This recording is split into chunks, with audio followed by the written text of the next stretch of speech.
Nahdlatul Ulama, Kebangkitan Ulama atau Kebangkitan Cendekiawan Islam, disingkat NU, adalah sebuah organisasi Islam terbesar di Indonesia.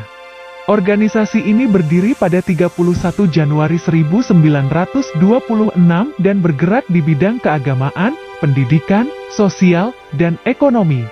Pendirian NU digagas para kiai ternama dari Jawa Timur, Madura, Jawa Tengah, dan Jawa Barat, yang menggelar pertemuan di kediaman Wahab Hasbullah di Surabaya.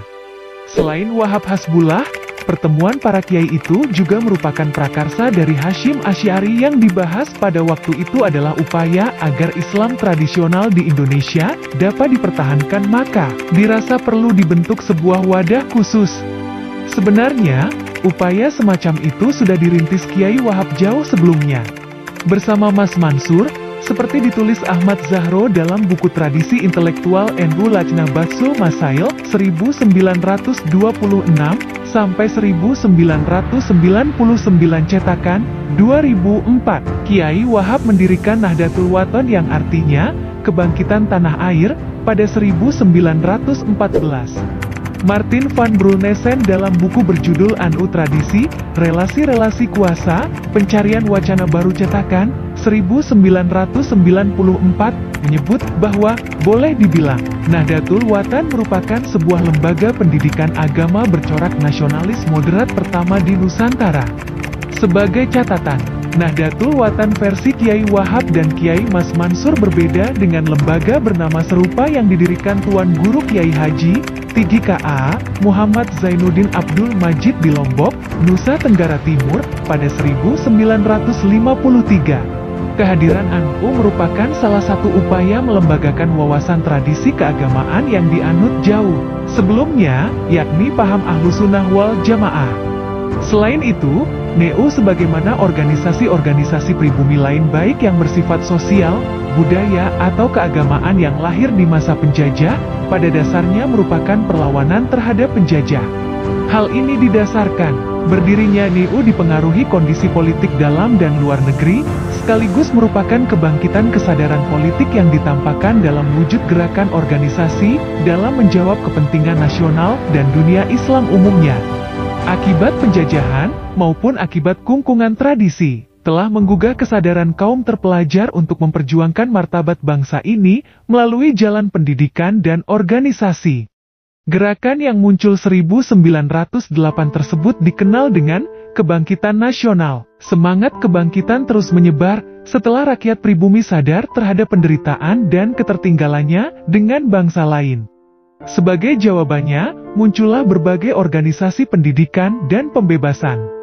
Merespon kebangkitan nasional tersebut, Nahdlatul Wathon, Kebangkitan Tanah Air, dibentuk pada 1916. Kemudian pada tahun 1918 didirikan Taswirul Afkar atau dikenal juga dengan Nahdlatul Fikri, Kebangkitan Pemikiran, sebagai wahana pendidikan sosial politik kaum dan keagamaan kaum santri. Dari situ kemudian didirikan Nahdlatul Tujar, pergerakan kaum saudagar. Serikat itu dijadikan basis untuk memperbaiki perekonomian rakyat.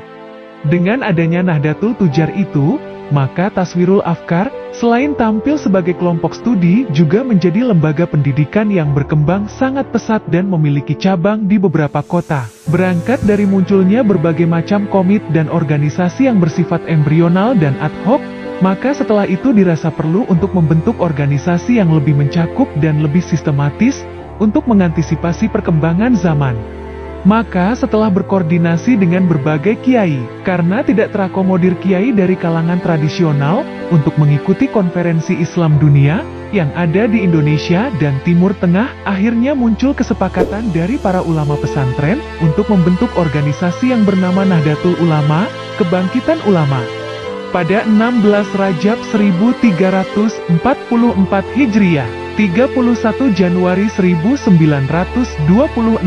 di kota Surabaya. Organisasi ini dipimpin oleh Hasyim Asy'ari sebagai Rais Akbar. Ada banyak faktor yang melatar belakangi berdirinya NU. Di antara faktor itu adalah perkembangan dan pembaharuan pemikiran Islam yang menghendaki pelarangan segala bentuk amaliyah kaum Sunni. Sebuah pemikiran agar umat Islam kembali pada ajaran Islam murni yaitu dengan cara umat Islam melepaskan diri dari sistem bermazhab. Bagi para kiai pesantren, pembaruan pemikiran keagamaan sejatinya tetap merupakan suatu keniscayaan, namun tetap tidak dengan meninggalkan tradisi keilmuan para ulama terdahulu yang masih relevan. Untuk itu, Jam'iyah Nahdlatul Ulama cukup mendesak untuk segera didirikan. Untuk menegaskan prinsip dasar organisasi ini, maka Hasyim Asy'ari merumuskan kitab Kanun Asasi, prinsip dasar, kemudian juga merumuskan kitab I'tiqad Ahlussunnah wal Jamaah.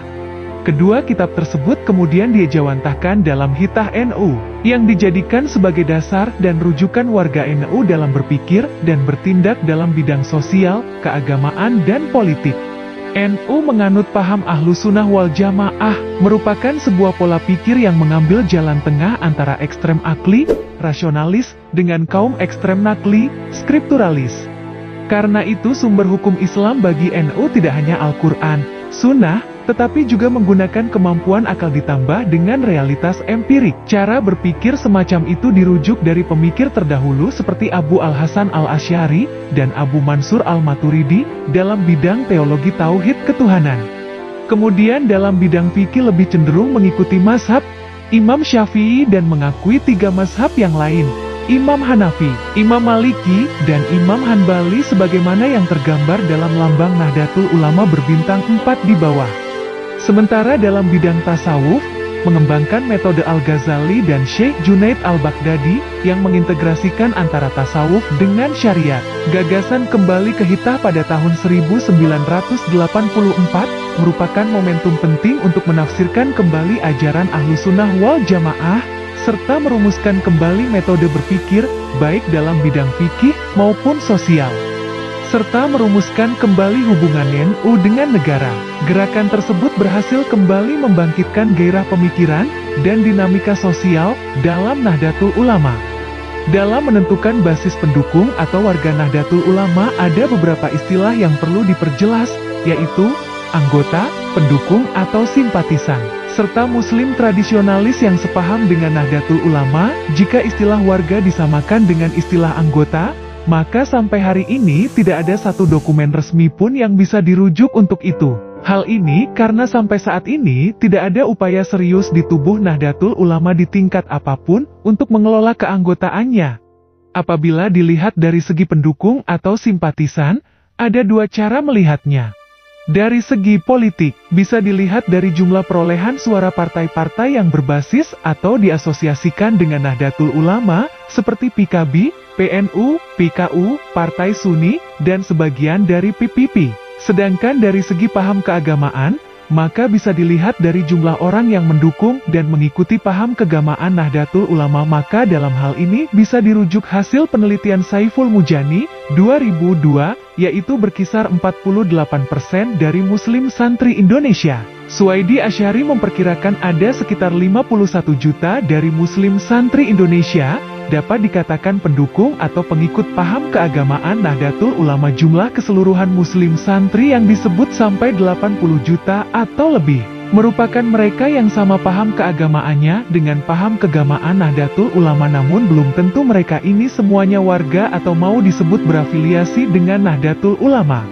Berdasarkan lokasi dan karakteristiknya, mayoritas pengikut Nahdlatul Ulama terdapat di Pulau Jawa, Kalimantan, Sulawesi dan Sumatera. Pada perkembangan terakhir terlihat bahwa pengikut Nahdlatul Ulama mempunyai profesi beragam, meskipun sebagian besar di antara mereka adalah rakyat jelata baik di perkotaan maupun di pedesaan.